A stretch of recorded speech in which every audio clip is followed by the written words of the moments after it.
தெற்கு சீமையில என்ன பத்தி கேளு, தூளு கிளப்புறவன் தூத்துக்குடி ஆளு. ராசா எட்டு வச்சா படபடக்கும் கூறு, லேசா கண்ணடிச்சா வெடி வெடிக்கும் ஆறு.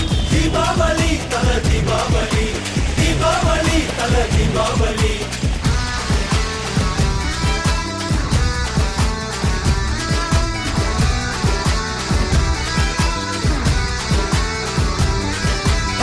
தெற்கு சீமையில என்ன பத்தி கேளு,